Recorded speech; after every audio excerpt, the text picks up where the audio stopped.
아멘. 지금으로부터 약 35년 전에 1985년 11월 14일에 이 전재용이라는 선장이 이 광명 87호라는 그런 배를 타고 인도양에서 참치를 잡아서 부산항으로 돌아오는 그때였습니다. 이 전재용 선장이 이 망원경을 가지고 먼 바다를 봤더니 아주 조그마한 배가 보이는 것입니다. 광명 87호 배를 잠깐 띄워주시겠습니까? 예, 이 배입니다. 이 배가 보였고, 그리고 말라카 해협으로 지나올 그때에 아주 조그만 보트를 발견하게 됩니다. 그 보트를 보니까 그 보트는 바로 보트피플이라는 베트남이 공산화되었으니까 그곳에서 자유를 찾아 베트남 사람들이 배를 타고 이 바다를 방황하고 있다가 결국 어떤 사람들은 구원을 받고 어떤 사람은 다시 송환되기도 하고 또 어떤 사람은 이 바다에 수장되어서 죽는 그런 사람들도 많이 있었습니다. 그때 발견한 배가 바로 다음 장 그림입니다. 예, 바로 이와 같은 그림입니다. 사람들이 별로 없는 것 같지만 광명 87호에 있던 이 전재용 선장이 이 배의 근처를 지나갈 때에 사람들은 구원해 주지 않을까 다 쳐다보면서 기대의 눈길을 바라보고 있었습니다.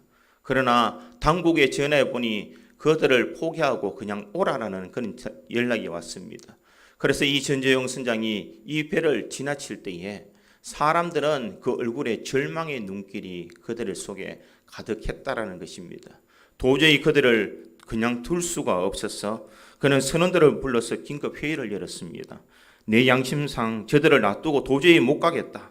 난 난민들을 구조하겠다. 모두 책임은 내가 지겠다라고 그렇게 이야기를 하고 다시 배를 돌려서 사람들을 구하기 시작했습니다. 몇 명 안 될 것 같은 사람들이 어디서 올라오는지 계속 올라와서 거기에 나왔던 사람이 총 96명이나 되었습니다. 다음 그림을 보시면 이렇게 96명이 있는 사람들을 다 구조하고 배에 오르고 그리고 자신의 침실을 내어주고 여자와 그리고 아이들에게 침실을 내어주고 또 상처를 입은 사람들을 치유해주면서 그들은 다시 이 배에서 부산으로 돌아오게 됩니다. 그러나 큰일은 무엇이냐? 그 배에는 25명이라는 선원밖에 없었는데 갑자기 96명이라는 사람이 나왔으니까 더 이상 먹을 것이 없는 것입니다. 사람들이 불안해하자 이 선장은 사람들에게 이 배는 참치선입니다. 참치가 가득하니 여러분 두려워하지 마십시오. 사람을 안정시키고 난 뒤에 그는 부산항에 입국하게 되었습니다. 그거로 그 모든 것이 다 끝난 줄 알았는데 그 모든 일들이 있고 난 뒤에 이 전재용 이 선장은 회사로부터 해임 선고를 받게 됩니다. 그리고 당국에 끌려가서 그는 조사를 받기 시작합니다. 그리고 그는 어느 곳에서든지 이력서를 내어도 아무도 그의 이력을 받아주는 사람이 없습니다. 할 수 없이 그가 돌아온 것은 고향이었던 통영에 가서 이 먼 게 해상잡이를 하면서 이 하루하루를 지내게 되었다는 것입니다. 그런데 그때에 그 배에 있었던 피터 누엔이라는 사람이 있었는데 이 사람이 미국으로 가서 간호원을 자격을 따고 거기서 살만하니 전재용 선장을 찾기 시작합니다. 17년 동안 열심히 찾아서 드디어 이 전재용 선장을 만나게 됩니다. 그동안 겪었던 수많은 어려움, 그동안 왜 이렇게 연락이 안 되었을까라는 것을 그는 이제야 알았고 전재용 선장을 만나게 됩니다. 그 전재용 선장의 얼굴이 바로 다음 장 그림입니다. 바로 이 사람입니다. 이분이 이 사람들을 많이 구하게 되었고 드디어 만나게 되었는데 이때에 사람들이 이렇게 전재용 선장에게 주고받고 이야기를 할 때에 전재용 선장은 편지에 이 자신의 지금까지 겪었던 모든 일들 속에 마지막 함축적인 한마디의 말을 적어 놓습니다. 그 말은 이렇습니다. 포터피플을 구조할 때 저희의 미래와 경력까지 희생해야 한다는 걸 알고 있었습니다. 그러나 지금까지 저는 96명의 생명을 살린 것에 선택을 한 번도 후회한 적이 없습니다. 이렇게 이야기하더라는 것입니다. 분명 자신이 사람을 구하면 어려움이 있을 것이다. 여러 가지 곤란한 일들이 있을 것이다 라는 것을 알고 있었지만 그는 그럼에도 불구하고 생명의 귀중함을 알고 사람들을 구했다라는 것입니다. 자신이 용기 있는 결단을 통하여서 많은 사람들을 구했지만 자신이 당한 것은 참혹한 그런 대가를 당할 수밖에 없더라는 것입니다. 직장을 잃어버리고 힘든 인생을 살아왔지만 내가 선택한 그 선택은 나는 한 번도 후회해 본 적이 없다라고 그렇게 말하고 있습니다. 여러분들이 이 상황이라면 과연 사람의 생명을 구원할 수 있었겠느냐? 그 배가 이 광명 87호가 가기 이전에 그 보트피플 옆으로 배가 25척이나 지나갔다고 합니다. 그러나 아무도 구원의 손길을 내보이지 않더라는 것입니다. 그 당시에는 당연히 지나가는 것이 당연했고 그곳에서 사람들을 외면하는 것이 당연하다라고 생각했습니다. 그러나 이 전재용 선장이 자신의 선택을 통하여서 많은 생명을 구원했다는 것입니다. 여러분, 때로는 우리는 무언가를 선택해야 될 때가 있습니다. 내가 소신을 가지고 그것을 선택하지만 그 선택한 것이 늘 좋은 결과를 가지고 올 때가 있는 것은 아니라는 것입니다. 때로는 내가 선택한 것 때문에 내가 힘들어하고 어려울 때도 있습니다. 모든 사람들이 자신의 선택이 옳다라고 믿고 나가지만 그 선택의 결과는 천차만별이라는 것입니다. 우리가 옳다고 생각하고 선택했지만 그 결과가 좋으면 좋지만 좋지 않을 때가 더 많이 있을 때가 있습니다. 그러기에 우리는 옳은 선택을 했느냐 하는 것은 그 결과가 가져다 주는 것만 가지고 그 사람의 선택이 바르지 않다라고 평가를 못 내린다는 것입니다. 무엇이냐? 때로는 잘못된 선택도 했지만 좋은 결과를 맺을 수 있고 때로는 옳은 선택을 했지만 그 결과가 좋지 아니할 때도 있다는 것입니다. 그런데 많은 사람들은 내가 선택한 그것이 옳은 것이다, 잘 될 것이다 라고 생각하고 있습니다. 그러나 중요한 것은 무엇이냐? 우리가 선택한 것에 대해서 그 결과가 어떠하든지 하나님께서 우리를 어떻게 바라보시느냐가 참 중요하다는 것입니다. 특별히 오늘 우리가 읽었던 마태복음 7장 13절과 14절에 있는 말씀은 어떤 말씀입니까? 예수님께서 이 13절과 14절에 있는 말씀을 통하여서 우리들에게 넓은 길과 좁은 길이 있는데 그 두 개의 길 중에 하나를 선택하라 이렇게 이야기하고 있습니다. 우리는 말로써 우리는 지금 당장 좁은 길을 선택한다라고 말할 수 있지만 우리의 삶이, 우리 행동이, 우리의 생각이 좁은 길보다는 넓은 길을 선택할 때가 더 많이 있더라는 것입니다. 오늘 우리 성경에 보면 이 성경 말씀은 예수님께서 산상수훈이라고 이 보배와 같은 말씀을 사람들에게 전가한 말씀 중에 하나입니다. 어떻게 보면 앞에 있는 모든 산상수훈의 마지막 결론 부분이 바로 오늘 우리가 읽었던 이 마태복음 7장 13절과 14절에 있는 말씀이다라고 말할 수가 있습니다. 예수님께서 산에 올라가서 사람들에게 수많은 말들을 가르치며 그들에게 요구하신 것은 너희들이 예수를 믿는다라고 말하고 우리가 신앙의 삶을 살아가지만 언젠가 우리의 삶에는 선택할 길이 있다. 그럴 때 우리가 선택해야 되는 것은 넓은 길, 세상 사람들이 살아가는 길이 아니라 좁은 길, 좁은 문으로 다가야 됨을 우리에게 말씀하고 있습니다. 좁은 문으로 들어가라. 멸망으로 인도하는 문은 크고 그 길이 넓어 그리로 들어가는 자가 많고 생명으로 인도하는 문은 좁고 길이 협착하여 찾는 자가 적음이라 이렇게 말하고 있습니다. 세상 사람들이 가는 길은 크고 넓은 길, 이 크고 넓은 길이다 이렇게 이야기를 합니다. 이 원문에 보면 이 크고 넓은 길은 어떤 길이냐? 편안한 길이다 이렇게 말을 합니다. 편안한 길, 육체적으로 편안한 삶을 누릴 수 있는 그 길을 가는 것, 그것은 어떻게 보면 오늘 말씀에 바로 멸망으로 인도하는 문이다 이렇게 말하고 있습니다. 그러기에 우리들이 선택할 사항이 무엇이냐?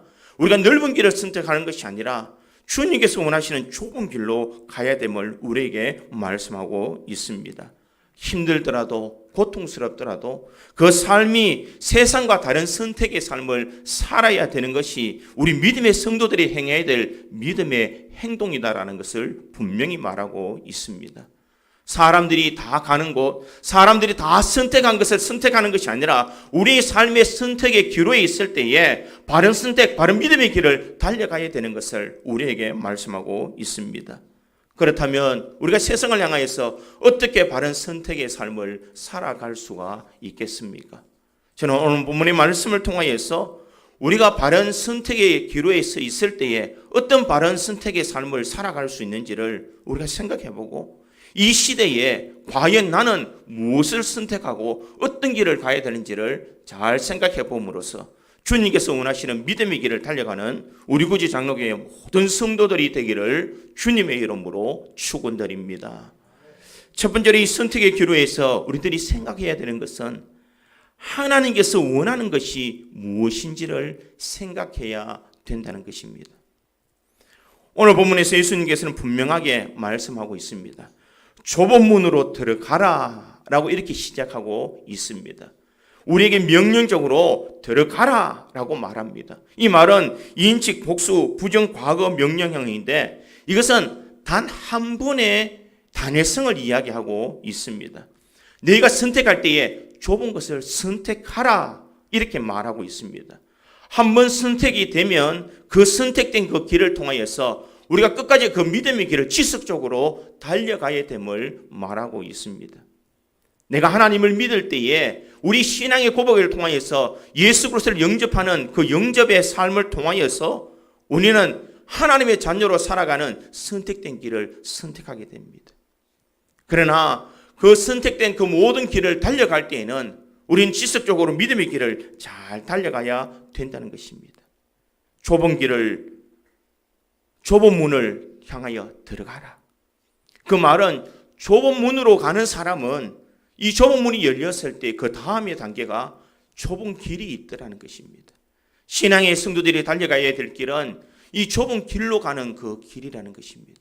왜 좁은 길일까? 세상 사람들처럼 내가 마음대로 원하고 내가 바라는 것을 취득하는 것이 아니라 우리가 가야 될 그 좁은 길은 내가 편안한 길이 아니라 주님께서 원하시는 길을 가야 되는 것을 말하고 있습니다. 신앙의 삶에서 가장 중요한 것은 무엇이냐? 내가 원해서 신앙의 길을 달려가는 것이 아니라는 것입니다.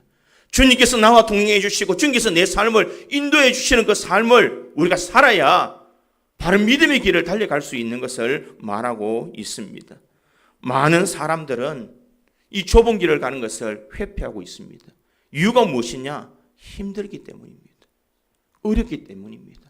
세상 사람들과 구별되어 살아가는 것이 만만하지 않기 때문입니다. 그러기에 우리는 이 좁은 길을 가는 것을 알지만은 우리의 행동으로, 우리 삶으로 그렇게 살아가지 못할 때가 있다라는 것입니다. 내가 좁은 길로 가야지라고 말하면서도 우리가 신앙생활을 하다 보면 우리가 정말 말씀대로 내가 바르게 살아갈 때가 얼마나 많이 있느냐는 것입니다. 우리의 삶을 순간적으로 돌이켜보면 참 후회와 아쉬움이 참 많은 것이 우리 인생입니다. 내가 왜 더 열심히 살지 못했을까? 내가 더 기도하지 못했을까? 내가 더 말씀대로 왜 살지 못했을까? 우리는 스스로 이런 후회를 할 때가 참 많이 있습니다. 특별히 우리의 믿음을 가지고 결단해야 될 그 시점, 우리가 선택의 기로에 서 있을 그때에 우리가 바르게 선택하지 못하고 다른 길로 갔다면 우리 인생은 후회와 아쉬움밖에 없다라는 것입니다. 그러기에 우리는 이 선택의 기로에 있어서 내가 판단하고 내가 원하는 길을 달려가는 것이 아니라 하나님께서 원하시는 길이 어디 있는지, 하나님께서 나에게 요구하시는 길이 무엇인지를 우리가 생각해야 되는 것을 말하고 있습니다. 과연 나는 믿음의 길을 달려갈 때에 내 생각보다 하나님의 음성이, 하나님의 뜻이 어디 있는지를 우리가 분별하며 주님의 그 길을 달려가고 있는가? 우리가 그것을 점검할 때에 우리는 좁은 길을 갈 수가 있는 줄 믿습니다. 여러분, 좁은 길은 힘듭니다. 좁은 길은 외롭습니다. 우리가 믿음의 길을 달려간다는 것은 늘 좋은 일만 있는 것은 아닙니다. 그러나 우리가 좁은 길을 가지만 우리가 한 가지 잊지 말아야 되는 것은 우리가 가는 길에 예수님이 우리와 동행하고 계시다는 것을 잊지 말아야 됩니다. 내 삶이 힘들고 어렵다라고 말하지만 주님께서는 우리를 떠나지 아니하시고 버리지 아니하시며 우리와 함께 동행해 주신다는 것을 잊지 말아야 됩니다. 마태복음 28장 20절 하반절에 보니 볼지어다 내가 세상 끝날까지 너희와 항상 함께 있으리라 하시니라 이렇게 말씀하고 있습니다. 우리가 좁은 길을 갈 때에 하나님께서 요구하시는 것이 무엇인지를 향하여 나갈 때에 나 혼자 가는 것이 아니라 내 곁에는 주님이 함께하고 계시는 것입니다. 요즘 신앙생활하기 참 힘이 듭니다. 세상 사람들이 교회를 향하여서 좋지 않는 시각을 바라보고 있습니다. 왜 교회에 모여서 예배드려서 코로나를 이렇게 확산시키느냐? 사람들이 입에서 이 불평과 원망의 말이 많이 들려오고 있습니다. 때로는 그렇게 할지라도 우리들이 먼저 생각해야 되는 것은 사람을 생각하는 것이 아니라 하나님의 뜻이 어디 있는지 하나님께서 원하시는 바가 무엇인지를 우리가 먼저 생각해야 된다는 것입니다. 사람들이 다 좋아하는 길을 가는 것은 좁은 길이다라고 말할 수가 없을 것입니다. 좁은 길은 하나님께서 원하시는 길이요. 좁은 길은 나 혼자 가는 것 같지만 예수님이 나와 동행하고 가고 계시는 그 길이 바로 좁은 길이다라는 것을 잊지 말아야 됩니다. 세상 사람들은 넓은 길로 가지만 마지막은 다 멸망의 길로 빠질 수밖에 없습니다. 그러나 우리가 좁은 길을 갈 때에 이 좁은 길을 통하여서 우리는 생명의 길을 갈 수가 있다는 것을 잊지 말아야 됩니다. 프랑스의 유명한 실존 철학자였던 샤르트르라는 사람은 우리 인생을 이렇게 정리를 내렸습니다. 인생은 B와 D 사이에 있는 C다. 이렇게 정리를 내렸습니다. 무슨 말씀인지 모르겠죠. B라는 것은 무엇이냐? birthday, 출생으로부터 생일로부터 D는 death, 죽는 그날까지. 그 사이에 무엇이 있느냐? C가 있다는 것입니다. C는 영어로 choice, 선택이라는 것이 있다. 우리 인생은 태어나서 죽을 때까지 뭔가를 선택하며 살아가는 것이 우리 인생이다라고 그렇게 정리를 내렸다는 것입니다. 세상 살아가는 모든 사람들은 무엇인가를 선택하며 살아가야 됩니다. 그러나 이 선택의 기준이 내가 될 때에는 멸망으로 가는 길이지만 이 선택의 기준이 하나님이 될 때에 우리는 생명으로 가는 길을 갈 수 있다는 것을 잊지 말아야 됩니다. 나의 모든 삶의 선택의 기로에서 내 뜻이 아닌 하나님의 뜻을 우리가 선택할 수 있기를 간절히 소망합니다. 여러분들이 이 자리에 올 수 있었던 것도 여러분들 아침에 눈을 뜨면서 여러분은 분명 선택했을 것입니다. 내가 교회에 가야 될까 말아야 될까? 내가 힘들지만 이 교회에 와야 될까? 예배를 드리러 가야 될까? 집에서 인터넷으로 내가 예배를 드려야 될까? 여러분들도 이런 선택의 기로에 있어서 믿음의 길을 행하였기에 여러분들이 이 자리에 온 줄 믿습니다. 분명 이 자리에 와서 하나님 앞에 예배 드리는 그 마음을 주님께서 기뻐 받아 주실 줄 믿습니다. 예배의 가장 중요한 요소는 무엇이냐? 예배의 중요한 것은 사람이 중심이 아니라 하나님이 중심이라는 것을 잊지 말아야 됩니다. 우리 인간적으로 우리가 하나님 앞에 나가는 것이 아니라 주님께서 원하시는 방법으로 우리가 예배 드리는 것, 이것이 바로 주님께서 원하시는 예배의 모습이라는 것입니다. 그리고 우리의 삶의 선택은 내가 아니라 하나님 앞에 그 중심을 맞출 때에 우리는 바로 믿음의 길을 달려갈 수가 있습니다. 일제시대 때에 우리나라에 활동했던 선교사님 가운데 브루스 헌트라는 선교사님이 계셨습니다. 이 선교사님이 한국식 이름은 바로 한부선이라는 그런 선교사님입니다. 그의 아버지도 이 윌리엄 헌트라고 우리나라에 선교 활동을 하시던 그런 분입니다. 1903년 그는 평양에서 태어났고 청소년기에 한국에서 보낸 후에 미국에 건너가서 신학 활동을 하다가 다시 한국으로 파송되어 온 그런 선교사입니다. 아버지에 이어서 그가 2대째 선교를 하기 위해서 만주에 왔을 때에 이 만주에서 이 일본군들에게 이 선교사님이 잡히게 됩니다. 그리고 그 선교사님을 잡아서 그는 감옥에 갇히면서 얼마나 혹독하게 다루었는지 그 추운 겨울날 이불 한 장 주지도 아니했다고 합니다. 그런데 이 감옥 안에서 여러 가지 소식이 들려오게 됩니다. 미국하고 일본하고 드디어 전쟁이 벌어졌다는 소식을 듣게 됩니다. 그럴 때 일본군 장교가 이 선교사님을 부르게 됩니다. 그리고 이렇게 이야기를 합니다. 당신은 미국으로 돌아가기를 원하십니까? 당신은 원한다 해도 다 보내주는 것은 아니지만 만약 갈 수 있다면 미국으로 가겠습니까? 라고 이 제안을 했습니다. 그럴 때에 이 헌터 선교사가 갑자기 갈등하기 시작합니다. 지금 내가 너무나 춥고 너무나 고통스러운 이 현실에서 벗어날 수 있는 이 길은 내가 미국으로 돌아가겠다라고 이야기하면 되는데 내가 그것을 선택할 것인가? 아니면 이곳에 아직 남아 있을 것인가? 그는 생각하기 시작합니다. 그리고 그는 이렇게 대답을 합니다. 저는 이곳에 남겠습니다. 나 자신의 안전만을 생각한다면 나는 미국으로 돌아가고 싶습니다.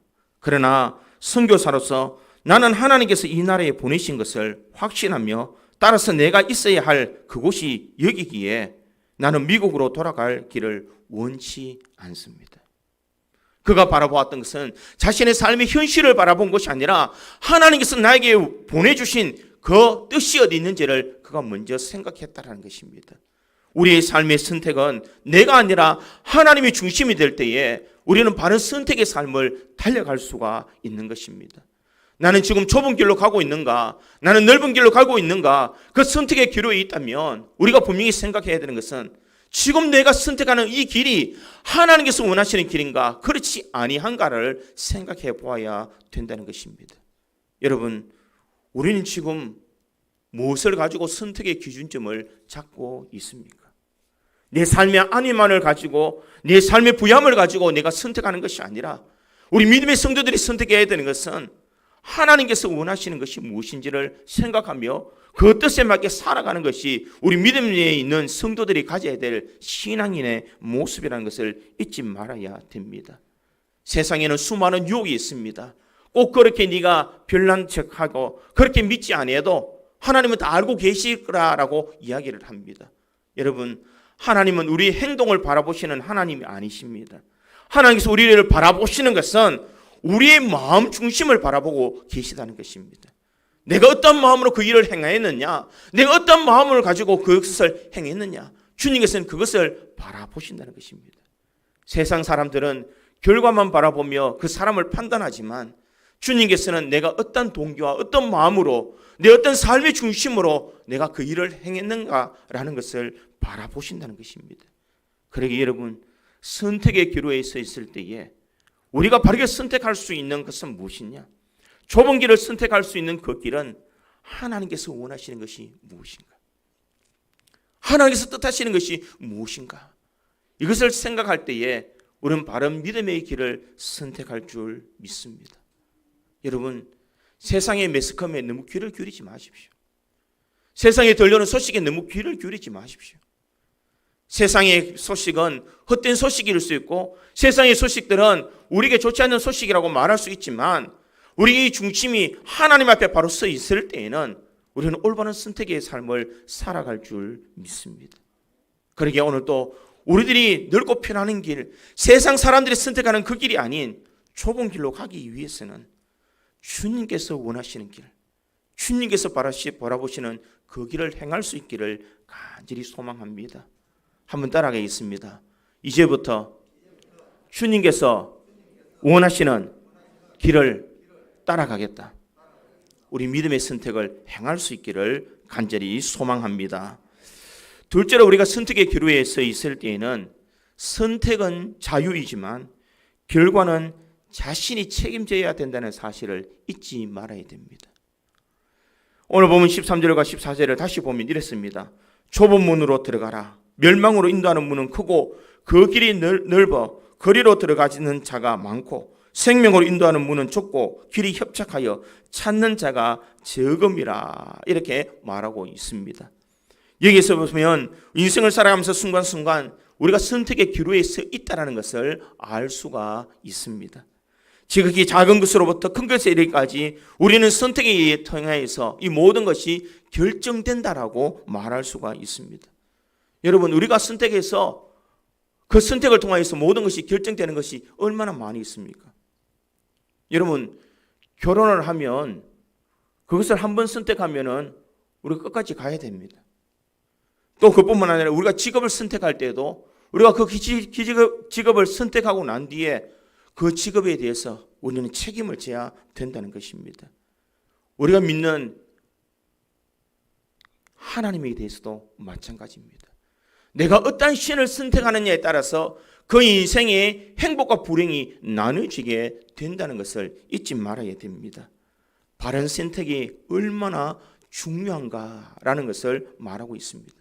내가 자유롭게 선택을 할 수 있지만, 내가 좁은 길을 갈 수 있고 넓은 길도 갈 수 있지만, 내가 선택하는 것에 따라서 마지막 결과는 누가 책임을 져야 되느냐? 내가 책임져야 된다는 것을 잊지 말아야 됩니다. 그렇게 선택하는 것을 우리가 쉽게 생각해서는 안 된다는 것입니다. 성경에 보면은 이 선택을 잘못해서 사람들이 패망에 이르는 사람이 있는가 하면 이 선택을 통해서 구원의 은혜를 받는 사람들이 있다는 것을 잊지 마시기를 바랍니다. 우리가 잘 아는 창세기에 보면 아담과 하와는 하나님께서 따먹지 말라고 하는 그 선악과를 그들은 따먹었습니다. 따먹어야 될까 먹지 말아야 될까 선택의 기로에 있을 때에 그들은 하나님보다는 이 뱀의 유혹에 빠져서 그들은 선택했기에 평생 그들은 에덴 동산에서 쫓겨났어. 그는 일을 하여야 밥을 먹을 수 있는 그런 수고로움을 겪게 되었다는 것입니다. 아합은 이세벨이라는 이방 여자 하나 때문에 온 나라가 힘들어지고 온 나라가 우상으로 뒤집히는 그런 역사가 일어나더라는 것입니다. 롯의 때에 보면 롯은 현재의 아들만을 생각하다가 소할 땅을 선택한 것이 훗날에 소돔과 고모라가 되어서 영원히 멸망하는 존재의 그 땅이 되고 말더라는 것입니다. 그러나 기생 라합은 그가 하나님의 편에 있어서 바른 선택을 할 때에 그는 죽음이 아니라 구원의 은혜를 얻을 수 있었다는 것을 알 수가 있습니다. 여러분, 우리는 선택의 기로에 서 있을 때가 있습니다. 이 선택의 기로에서 우리가 무엇을 생각해야 되느냐? 내가 선택하는 것을 통하여서 나의 인생의 결론이 달라진다는 것을 잊지 말아야 됩니다. 내 하나의 선택이 다른 사람의 인생까지도 결론 지을 수 있다는 것을 잊지 말아야 된다는 것입니다. 사람들은 이렇게 선택을 합니다. 대세가 그러니, 모든 사람들이 그렇게 선택하니 나도 그렇게 선택해야 된다, 이렇게 이야기를 합니다. 많은 사람들이 넓은 길로 가니까 나도 당연히 넓은 길로 가야 된다라고 이야기를 합니다. 많은 사람이 이렇게 생각하니 나도 그렇게 따라가야 된다라고 이야기를 합니다. 그러나 주님께서 우리들에게 요구하시는 것은 세상 사람들이 그러고 가더라도 우리는 믿음의 길을 지켜야 됨을 우리에게 분명히 말하고 있는 것입니다. 여러분, 우리는 어떤 길을 선택해야 될까? 이 선택의 결과에 통하여서 우리의 삶이 바뀌어질 수 있다는 것을 잊지 말아야 됩니다. 옛날에 이런 이야기가 있습니다. 어느 한 마을에 마늘 도둑이 있었습니다. 이 마늘 도둑이 마늘을 훔치다가 그가 잡혔습니다. 이 마을에 있는 이 원님이 이 도둑을 잡아서 세 가지를 제안합니다.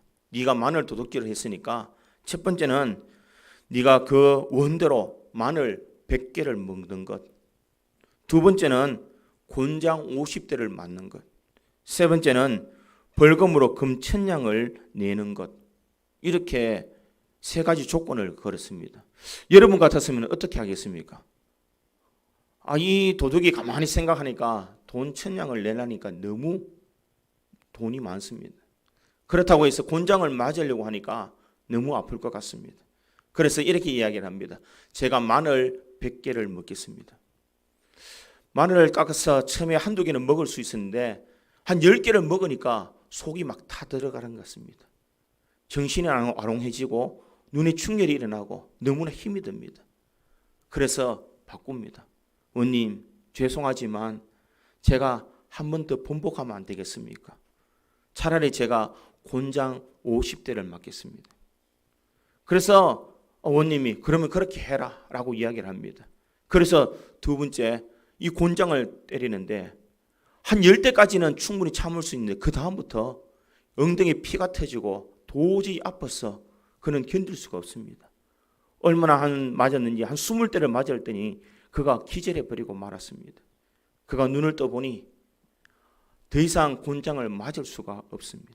그래서 다시 이렇게 제안을 합니다. 제가 1000냥을 내겠습니다. 그래서 돈 1000냥을 내고 그가 나왔다라고 이야기를 합니다. 여러분, 이것이 무엇을 우리에게 시사하고 있습니까?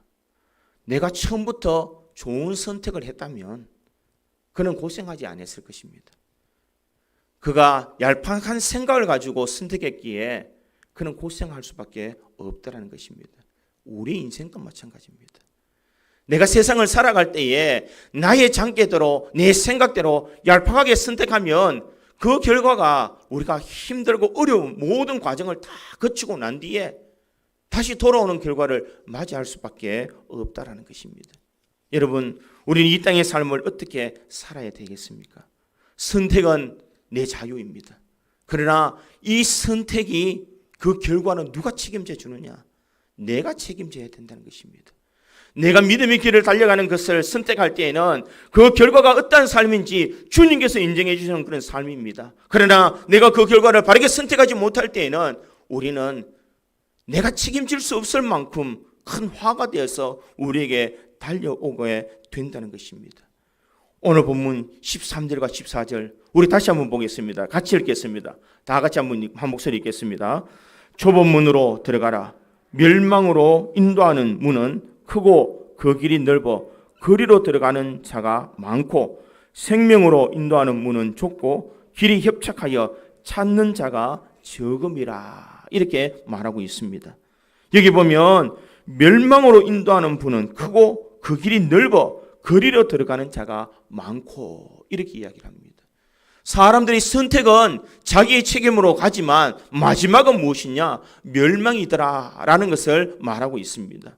그러나 좁은 길을 선택하는 사람은 생명으로 인도하는 문은 좁고 길이 협착하여 찾는 자가 적다. 이렇게 이야기를 합니다. 왜 사람들은 넓은 길을 가는 사람들이 많고 좁은 길을 가는 것을 적게 선택하고 있습니까? 그 이유는 무엇이냐? 믿음의 성도들도 좁고 협착한 그 길, 작은 길을 선택하는 이유는 바로 그 길을 가면 너무나 힘이 들기 때문입니다. 그 길을 가면 내가 고생할 것 같고 내가 그것을 더 이상 감당할 수 없을 것처럼 생각하고 있기 때문이라는 것입니다. 여러분, 그러나 우리가 한 가지 잊지 말아야 되는 것은 무엇이냐?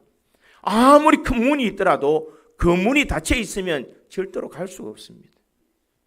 아무리 좁은 문이라도 그 문이 열려 있으면 우리는 그 길을 갈 수가 있는 것입니다. 믿음의 성도들이 선택한 좁은 문, 좁은 길은 닫혀 있는 문이 아니라 열려 있는 문입니다.